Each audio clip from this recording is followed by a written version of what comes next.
this. Nick Wright calling Nick Saban a liar. We'll get to what that's all about. And confessions from Rob Gronkowski. Let's just dive in and start. It is our rewarding performance sponsored by Capital One Venture Card. What's in your wallet? Here we go. Rob Gronkowski spoke for the first time as a Tampa Bay Buccaneer yesterday, shedding some incandescent light on his former team. When Gronk was asked if he would have considered returning to the Patriots had Brady stayed in New England, Gronk said, quote, "It would have definitely been an opportunity I would have looked at. Playing with Tom is something special." Nick, it certainly seems like the Patriots could have had Brady and Gronk back in New England if they wanted to. Do you think this is a move they might regret? I don't think they're going to regret it because I don't think Tom Brady has much of anything left in the tank. However, if I'm wrong, then obviously this becomes a move they massively regret. I believe in Bill Belichick. I believe that Bill Belichick, having watched Brady every practice of his career, every game of his career, made the correct evaluation of Tom Brady. But Patriot fans like Kevin Wildes don't believe in Bill Belichick. They think Brady still has a lot left and that Belichick made a grievous error here. And we're going to see who is right on this. But can you imagine if in the late 90s, Jerry Jones looked at Emmitt Smith and Troy Aikman and said, fellas, you know what? We've had enough. You're the two greatest players, arguably, in franchise history. We are moving on from you.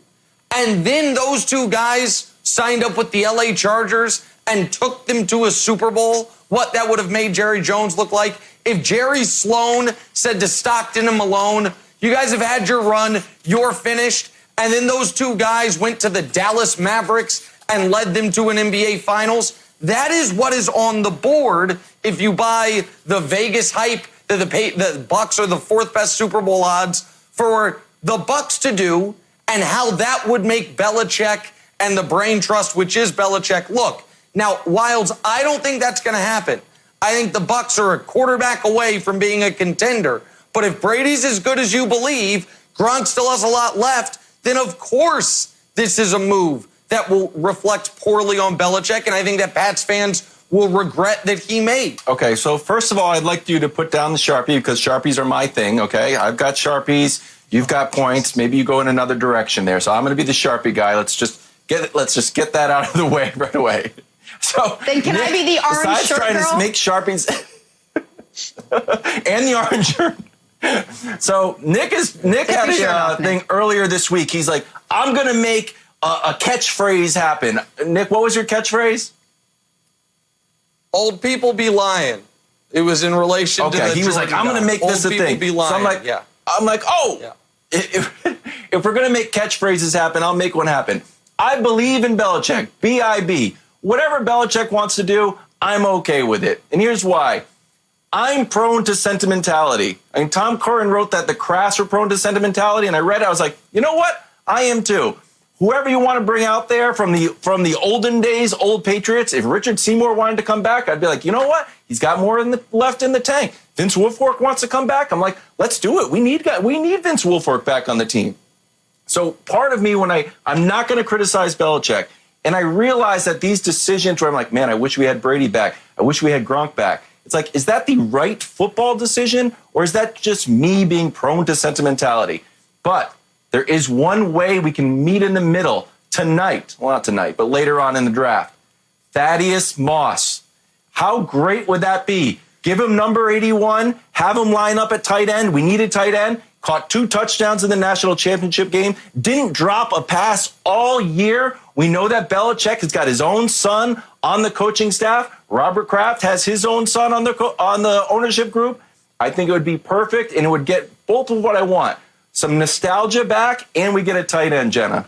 Okay, so all kidding aside, B-I-B aside, you know, Nick's right, and Kevin's sort of right. Belichick watched Gronk for years. Belichick watched Brady for years. If anyone knows what they have left, besides probably Gronk and Brady, it's Bill Belichick. So he made the decision to move on. Maybe there are no regrets. What do you think, Greg? You know, when it comes to Bill Belichick, I don't believe he has any regrets. You look at the decision he made a few years ago in the Super Bowl to sit arguably one of the best cornerbacks in the game at that moment in those big games in Malcolm Butler. He said, we can win this without you. And they almost did. Had they won without him, no one would have cared.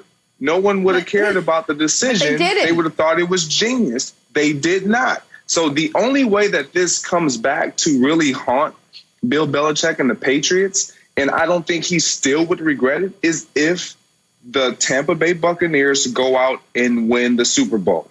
If they don't, the decision he makes still looks good and okay. This is kind of like ripping a Band-Aid off of a wound that's not really healed yet, and then Gronkowski is the salt being poured on the wound.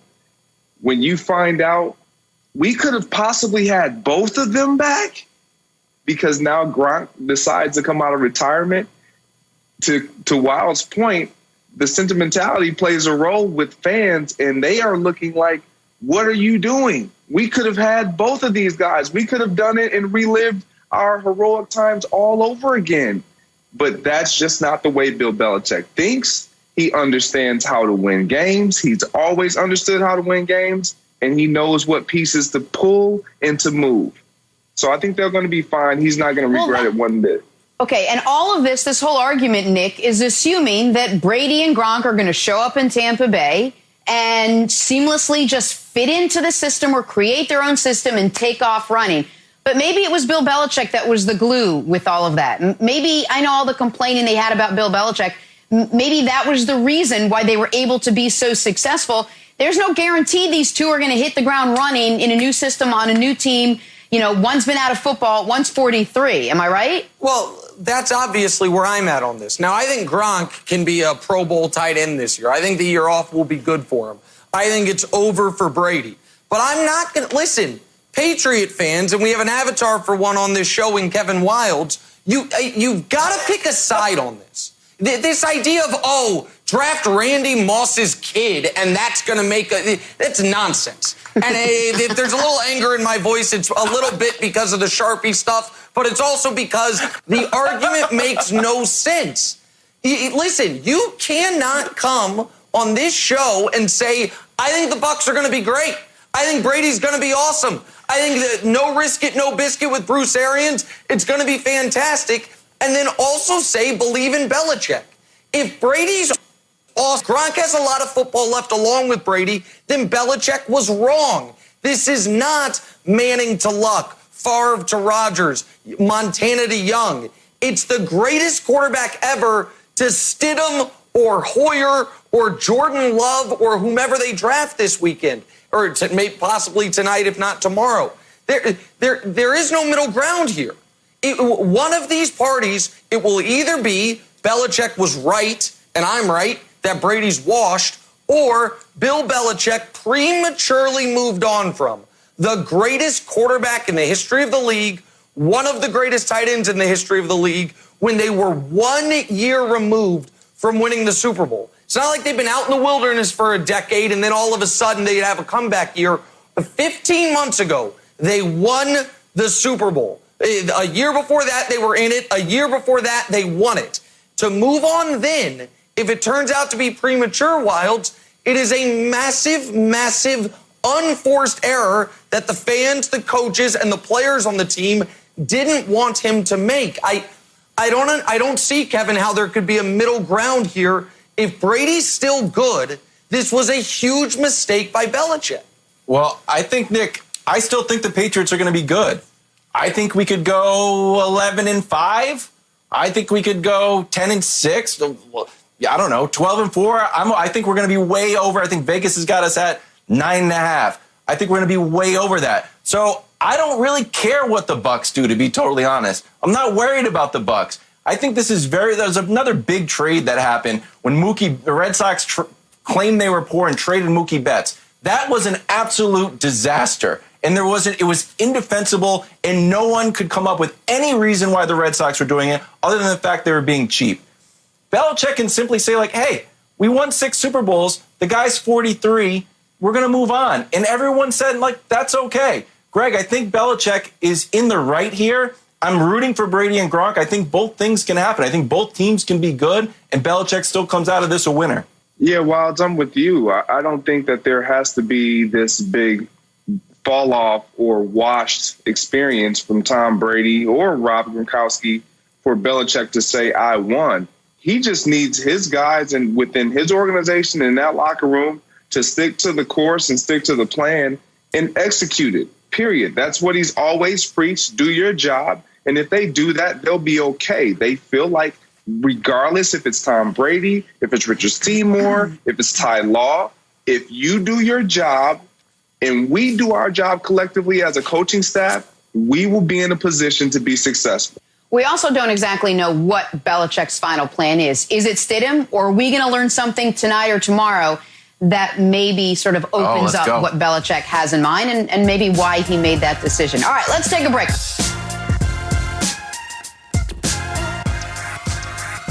Whether you're working from home or working on your fitness, you want what you're listening to be what you're listening to, not what your roommates, neighbors, or children are listening to. Everyone needs a great pair of wireless earbuds. But before you go dropping hundreds of dollars on a pair, you need to check out the wireless earbuds from Raycon.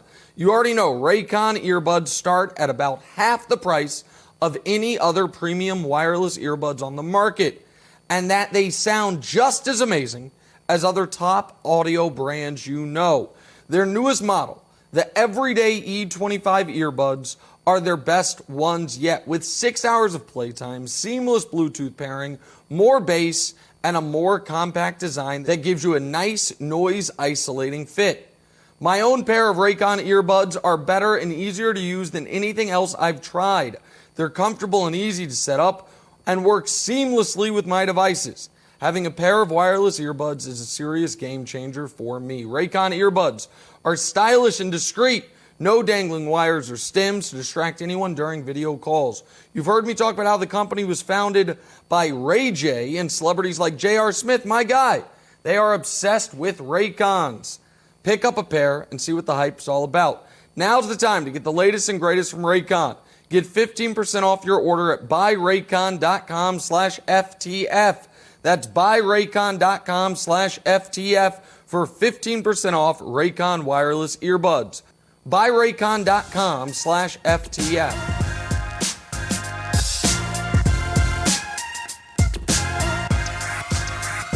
Tonight's first round gets underway in, I'm going to say 11 hours. Math is hard this early, but that inspired us to come up with a brand new segment, give or take like 3 hours. Just watch tonight, then you're done. We're going to do a segment called Wouldn't It Be Crazy If? So we're going to go through a couple of scenarios that could unfold with tonight's draft. Nick, you're first up. It wouldn't be crazy if the Chiefs trade Chris Jones tonight during the draft. The Chiefs have three options for their best defensive player. Pay him $20 million per year, which seems untenable. Have him play under the franchise tag this year and then get nothing for him, or do what the Niners did with DeForest Buckner and trade him for a mid-first round pick. People wildly underrate how excellent Chris Jones is. One of four players with at least 9 sacks and 20 quarterback hits the last 2 years. The other guys are TJ Watt, Cam Jordan, Aaron Donald, and then there's Chris Jones. So Tampa at 14 to buttress that defense. Now they have Brady and Gronk. Atlanta at 16, maybe the Eagles at 21. It wouldn't be crazy if the Chiefs Wilds trade Chris Jones tonight during the draft. It's a great take, Nick. Brian, I think we're headed for some rough waters here. That one of these days you're going to wake up and you're going to see a text from me, and I'm going to say, hey, take it easy on Nick today. Let's not make fun of Nick. We just have to handle him with kid gloves. You'll be like, why? I'm like, well, the Chiefs are starting to ship players out to make room for Patrick Mahomes' huge salary.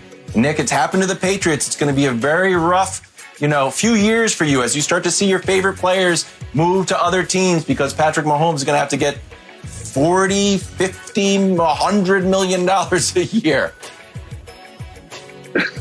Kevin, I think you're right. They're going to have to pay Patrick Mahomes a bunch of money, and that means some guys are going to have to leave. But if they decide to trade Chris Jones, who, in my opinion, was the reason, probably one of the biggest reasons why they made the Super Bowl, his ability to stop the run and attack the passer, especially in the playoffs, was a big-time difference. When he came off that injury, he played superbly in the postseason.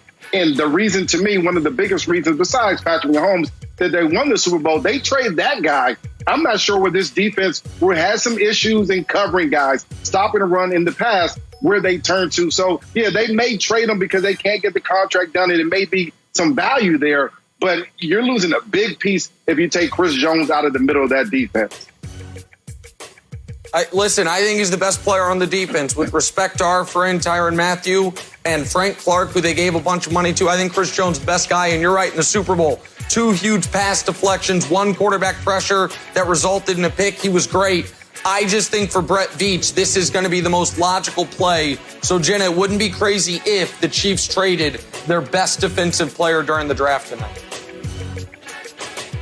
All right, you heard it here first from Nick. Wilds, we turn it over to you now. It wouldn't be crazy if. Okay. It wouldn't be crazy if Wisconsin's Jonathan Taylor led your team to the playoffs for 5 straight years. He's going to be the steal of the draft. He might not even get drafted tonight, which is insane. I'm going to go through 150 full screens to convince you that I'm right here.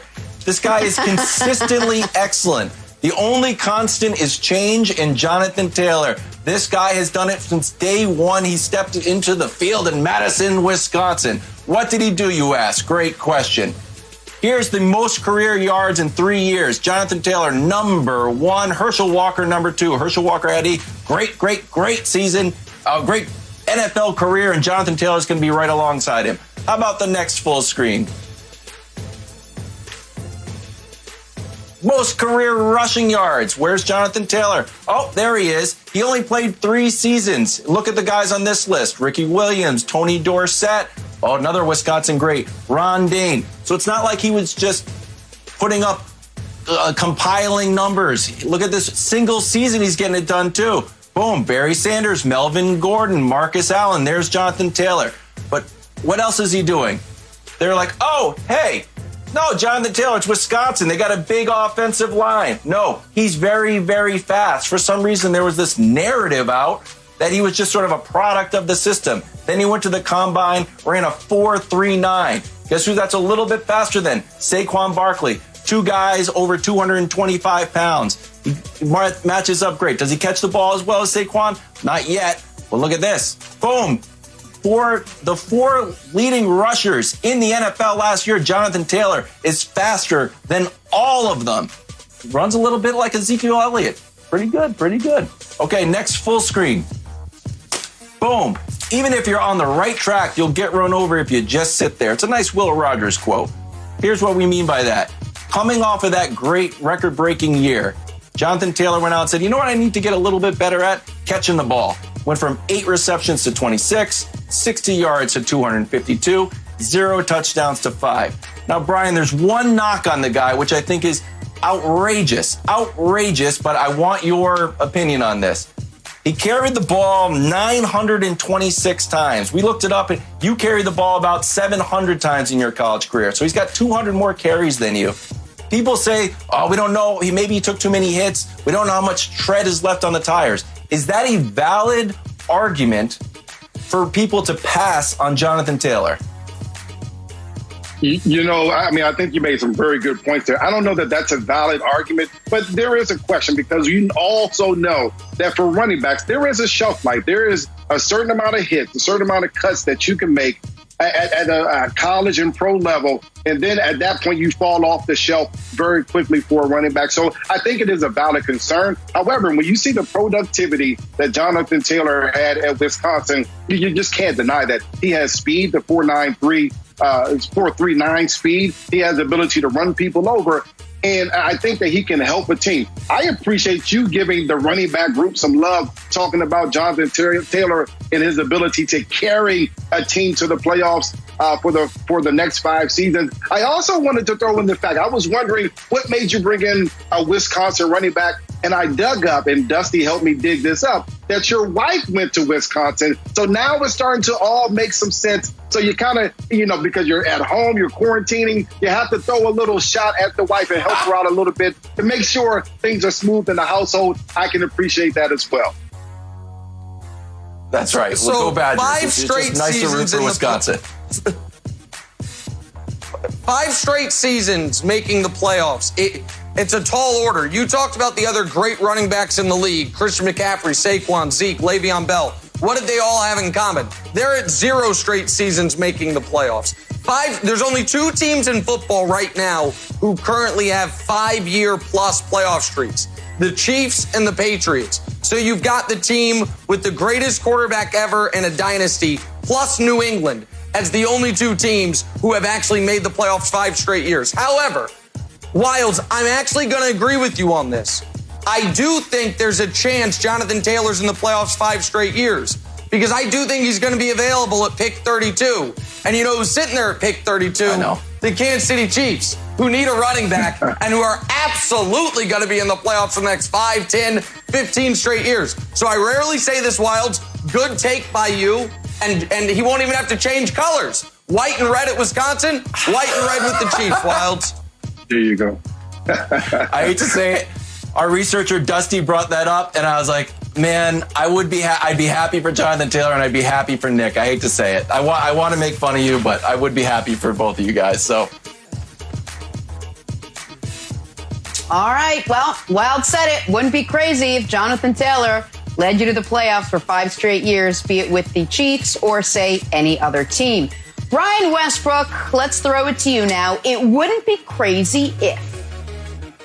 It wouldn't be crazy if the Dallas Cowboys traded Dak Prescott during the draft. And it has to be right at the beginning of the draft because, of course, they want to be able to get a first-round pick in return, and probably some more, maybe a first and a fourth, first and a third in return for Dak. And here's the truth. This is what you're getting from Dak Prescott, and we'll take a look at the graphic here. You're getting a quarterback that, you know, as far as his career goes, he's first rated his best career in passing yards, his best career stats in yards per pass, his passing touchdowns, and completions over 20 yards. That's the type of quarterback that you're getting. To me, that will help any team in the NFL right now. Let's just say for a team like the Chargers that's going to get Derwin James back. They have Melvin Ingram, Bosa on the defensive side. So the defense is set. They have 2 running backs on the offensive side, good wide receivers on the outside, and all they need is a young quarterback to bring that group together. They're getting a guy that has proven himself in the NFL already that can get it done, opposed to a guy that's coming from college that you're hoping can get it done. So to me, this would be a great trade for a team like the Chargers or any other team in the NFL that's looking for a quarterback. But it'd also be a good trade for the Dallas Cowboys because you haven't been able to get that long-term deal yet with Dak. You don't know if he fits into the Mike McCarthy system. You don't even know if Mike McCarthy actually liked the kid. And for some reason, I have a sneaky suspicion that Mike McCarthy, who had an extended period of time to look at college quarterbacks, may have fallen in love with one of those guys and may want to draft one of those guys with that first-round pick that they get from whoever they trade Dak to. Nick, what do you think? Brian, I think it's an incredibly fascinating take. And if I were running the Cowboys, it's absolutely the direction I'd be going. I would rather go with the uncertainty of a young quarterback than pay Dak Prescott $36, $37 million a year, which is what it appears it's going to take to get him signed long term. Now, I don't think they're going to do it. I would be shocked if they did it because of the public comments they've made attaching themselves to Dak Prescott, how Jerry and Stephen Jones have wrapped their arms around Dak. But from a pure shrewd business standpoint, if Miami wants to give you mentioned the Chargers, Miami wants to give you the 5th overall pick, and you can get Tua, who I think in a year will be as good, if not better than Dak on a rookie deal, I would absolutely make that trade. I don't think Dallas will, but I don't think it'd be crazy Wilds from a team building perspective. When we saw this on the rundown, I was like, no way. Brian, you just 100% convinced me that this is the right move. 100%. This makes total sense. I don't know if it'll happen, but hopefully Jerry Jones wakes up every morning and watches the show, and maybe he's putting in some calls today. I think it's a great take, Brian. Well, I think you're right. Of course, it was my take, so of course I agree with you there. But I think that if you wanted to If you wanted to bring Dak in there and get him signed up, they would have already made the deal. What are you waiting for? You don't have to wait till July, 15th to try to make this deal. You can get it done right now. There has to be some reason why the Cowboys haven't got this deal done. So look, guys, Dak is what? Dak is 27. Oh, like me. So we're both 27. We both have a ton of years left in our prime. For that reason, if they do trade him, Brian, I agree with you. Great take. Let's take a break. Nick, don't say anything. Coming up, would it be crazy if the Dolphins pass on Tua tonight? Next on First Things First, we gotta go. We can't hear you. What? The audience I don't hear what's confused. happening. Gotta go to break. The audience isn't like, is she Commercial. really? Welcome back. So the Miami Dolphins hold the 5th overall pick in tonight's draft, and what they do with it has been a debate for all of quarantine. A recent report says the Dolphins prefer Tua over Justin Herbert, and Nick, our friends over at Fox Bet agree, giving Miami the best odds to draft Tua, with the Chargers, Jags, Pats, and the Lions following suit behind them. So, Nick, how quickly do you think Tua could actually turn around the Miami Dolphins? If the Dolphins do the right thing and they stay at 5 and they draft Tua, they can be the class of that division by 2021 and have the best quarterback in that division by 2021, which would be the first time that franchise had the best quarterback in the AFC East in a quarter century. Tua's a no-brainer for them. If he were healthy and they had gone 0-16, I would have advocated them taking him number 1. I still think, even with his injury concerns, the Bengals should take him number 1, but they're not going to. This nonsense that Justin Herbert might be a better prospect than Tua it boils my blood. I don't understand how anyone could have watched these games and believed it. And a word of caution for any team, Miami or anyone else, that is considering taking Justin Herbert with Tua on the board. The nerds in the analytics community, of which I consider myself one, we've been wrong on a few things over the years. We are yet to be wrong on this.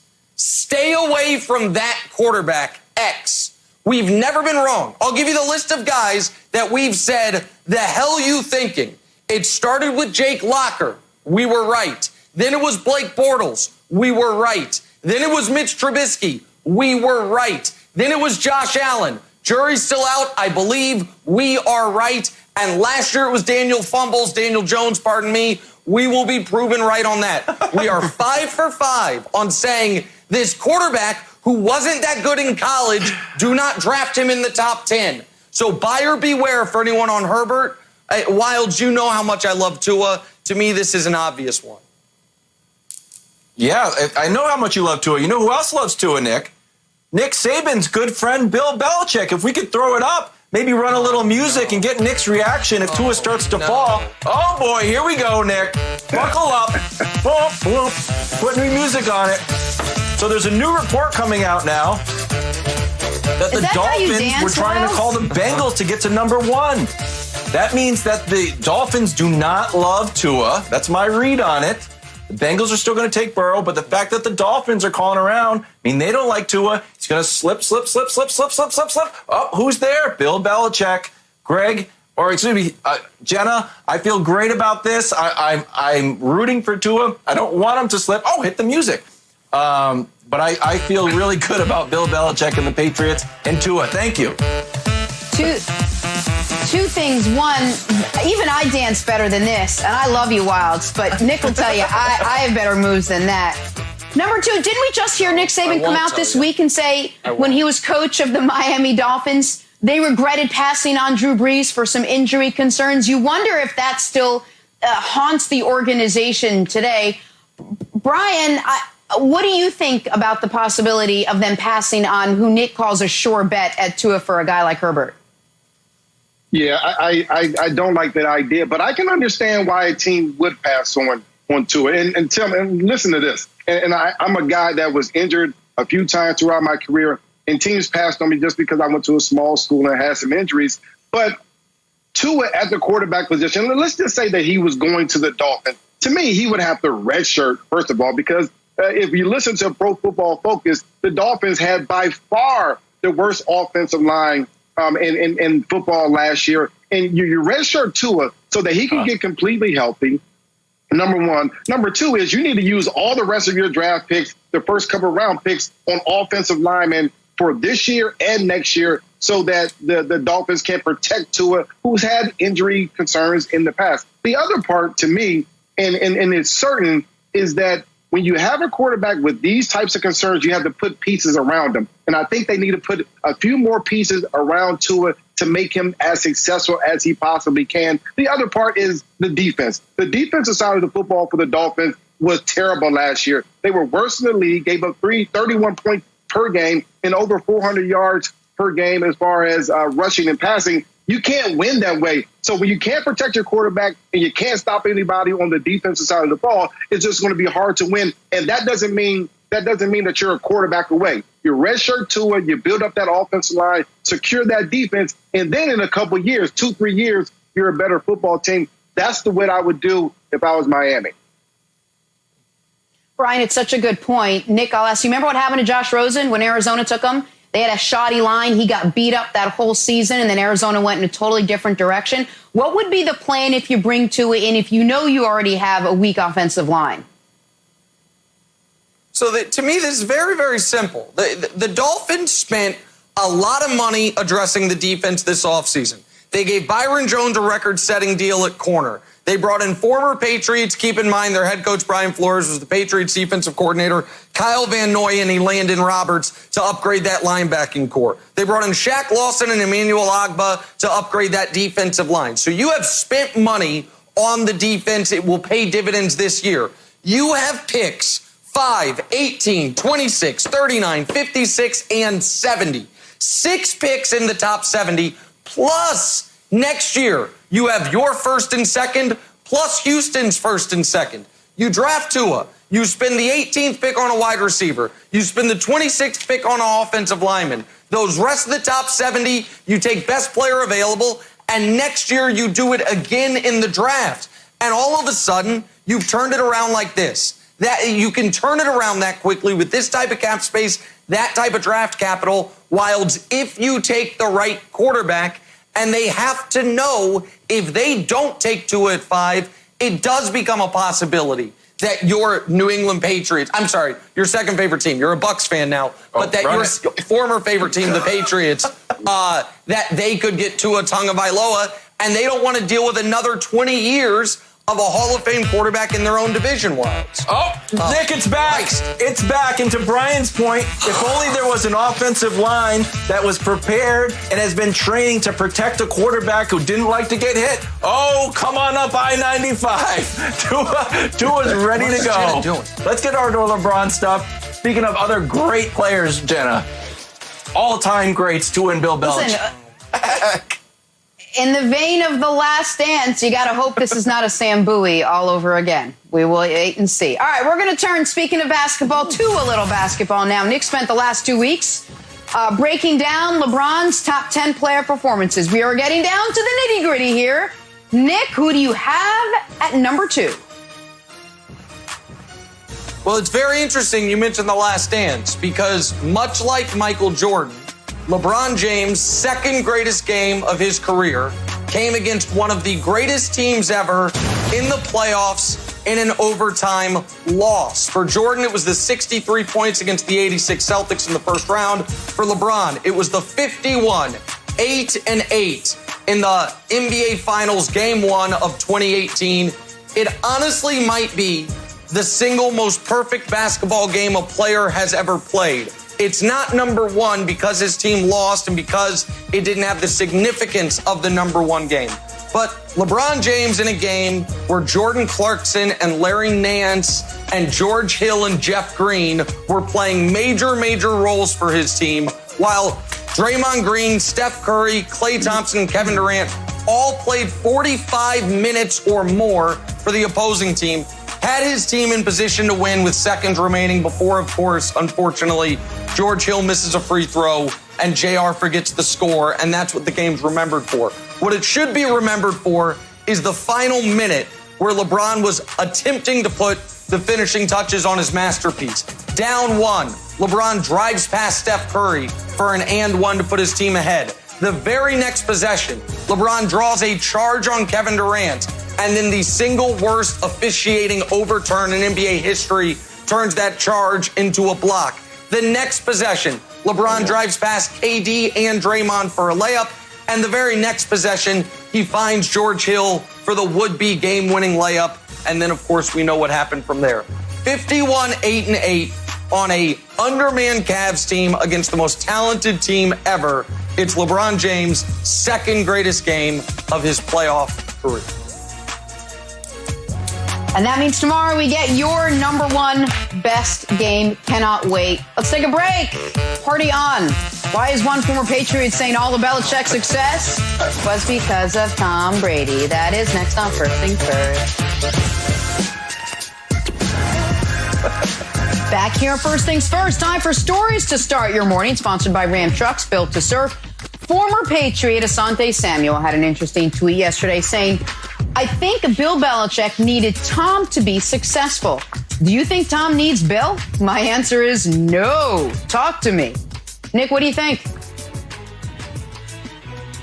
Yeah, I with respect to Asante Samuel, he's wrong. There's a bad take. It's not a lack of take integrity, but it is a lack of take logic. Here's the deal.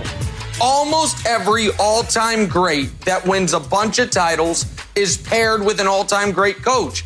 If Bill Belichick for 20 years had replacement-level quarterbacking, I do believe he wins a Super Bowl or two. And if Tom Brady for 20 years had replacement-level coaching, I believe he wins a Super Bowl or two. But together, they win 6. It's the same. Michael and Phil separate would have been great, but together they win 6. You look at all the guys with a bunch of rings. Well, then there's LeBron, who, of course, is David Blatt and Mike Brown, but he's a separate category. For nearly every all-time great, you have the all-time great coach associated with them, Wilds. So, yeah, with respect to Asante Samuel, he's wrong on this. Nick, I know that you love LeBron, but your LeBron take that one is 100% correct.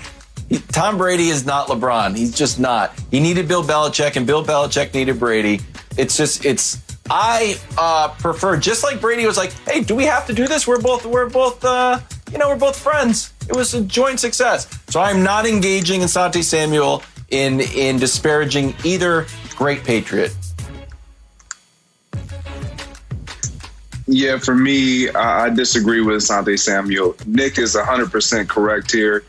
You got a great coach. You got a great player. You put them together, and what you get is what we've been able to witness, the run that will never be duplicated by the New England Patriots.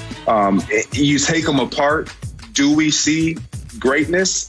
I'm sure we see flashes of greatness. You take Phil Jackson away from Kobe Bryant. Was he able to win? Yeah. But when you add Phil Jackson with Kobe Bryant and Shaq and the other cast members, how great were they? They were a three-peat type of a team. So that's what you get when you have a great coach and a great player. And I think just quickly in the NFL, we see it right now. A great quarterback, Deshaun Watson. Incompetent coach. There's a ceiling on that. Great coach, Kyle Shanahan. Average-ish quarterback in Jimmy Garoppolo. There's a ceiling on that. You wonder what would Deshaun plus Shanahan be? Could that be or Reed plus Mahomes? We're seeing it. So it is that you want to have that perfect storm. That's what Brady and Belichick had, Jenna. All right, let's move on to the Dallas Cowboys now. So a recent report says Dallas may draft a quarterback in rounds 2 or 3 amid the Dak Prescott contract talks. Hey, Greg, would this be a smart move by Dallas? I don't think this would be a bad move. I think this would be an intriguing move. You're not solidified at quarterback. You clearly made it known that Dak Prescott is not solidified in your future by just franchise tagging him. Now, they've been in conversations, and we don't know where they are. But if Dak Prescott was to go down, who are we seeing at quarterback for the Dallas Cowboys? We don't know. So in that situation, yes, you have the opportunity to draft a quarterback. You're trying to save money. If this quarterback works out, if you draft one, then you will do that. If he's able to sit behind a Dak Prescott for a year and then take over, the sky's the limit. You never know what can come of it. Nick, I think this would be silly. I feel like they need to support Dak. The deal's going to get done. If they want to back up Dak or put pressure on Dak, go out and get Andy Dalton or maybe offer Jameis some sort of deal. But I think drafting anyone besides someone that can help Dak Prescott is silly. With respect, I disagree with you, Wilds. At some point, the Cowboys have to shift some of the leverage to their side, in their favor. I tell a very quick story about me personally. Early in my radio career, I couldn't come to an agreement with my employer on a new contract, and I started working without a contract. And 6 weeks into me not having a contract, they called me into a meeting, and they said, Nick, if you don't accept the deal by the end of the week, we will start looking for your replacement. And I thought to myself, I haven't had a contract for 6 weeks, and you haven't even started looking for my replacement? I just became more entrenched in my demands. If you go through the draft and you don't draft a quarterback, then Dak looks and says, okay, I now have all the cards. The only way to shift the leverage back is to draft a quarterback relatively high and let Dak know, we love you, but we don't have to have you. So I think it'd be very smart if they use a second or third round pick on a quarterback to turn the screws on Dak a little bit, Jenna. Here's the reason why he really does have all the cards. Dak's backup right now, Cooper Rush. 3 career passes. 3. I think he's got a lot of cards. All right, moving on. Speaking of the draft, Arizona State wideout Brandon Ayuk is projected to be a first-rounder tonight. Why are we telling you that? Well, we tell you that so we can tell you this. One scout comparing him to our very own Greg Jennings. Greg, what do you make of the comparison? I think it's a really fair comparison. And when you look at the size of Brandon Ayuk, 6 foot, 200 pounds. I came out 5'11", 6 foot, 197 pounds. And a couple things that he does really, really well. His run after the catch ability is second to none. It jumps out at you when you watch this young man on film, and his ability to pluck the ball out of the air. Now, as a wide receiver, they're going to always have knocks on you. One of his knocks is his inability to create a ton of separation. Well, what takes up for you not having separation? If you can pluck the ball, if you can meet the ball before the defender gets there, you're going to be okay. I like this young man. When I came out, I was the 4th receiver taken off the draft board in the 2nd round early. And this young man, I landed in a great situation. This is why I like it, because he's a really good player that will end up in a really good situation, potentially with a really good quarterback, and he will bud probably a lot quicker than most of the other guys.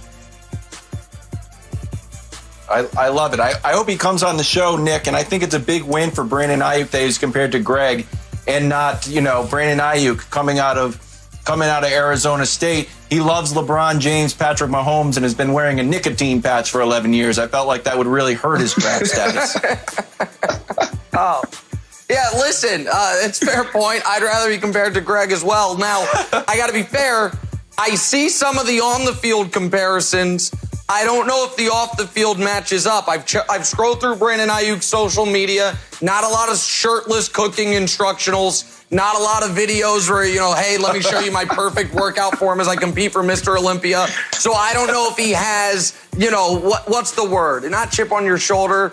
The self-confidence one Greg Jennings had. But in all seriousness, I talked to Herm Edwards about Brandon Ayuk a couple days ago. He could not speak highly enough of the young man, said he basically carried their offense along with their running back. I agree with you. And I also think, Greg, he maybe could go to the same place you went. If the Packers decide to take a wide receiver in the draft, that's around where Ayuk probably would be taken. So, Jenna, I love the comparison, even though he needs to obviously wear a few less clothes on Instagram to have it be 1-to-1. But, Jenna, I like the comparison a lot. Greg, if you're going to post shirtless pics of yourself cooking, we're going to make fun of shirtless pics of yourself cooking. That is just word to the wise right there. All right. Let's end with a little Nick Saban. Now, get this. The Alabama head coach said he has never sent an email or a text in his life. It's probably just DMing everyone. Greg, you buying this? You know what? Initially, I'm like, I'm not buying it. But the more and more I think about it, in order to really take on and attract and actually draw these young men that he's drawn, these top tier talent high school players, you want to be as relatable as possible. You want to be as touchable as possible. So for him to say, I'm not going to email you, but I'm going to call you. I'm not going to text you, but I'm going to show up at your school or at your front door. That's more impactful. That will draw any young man into your program. So I believe him. Nick, I totally agree. I think email is the biggest waste of time.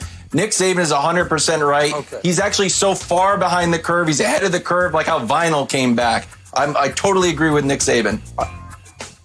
I don't have time here. The idea that Nick Saban hasn't texted is obviously not true. So I will end the show with this. Guess what, everybody? Old people be lying. Oh, no. Nick Saban be lying.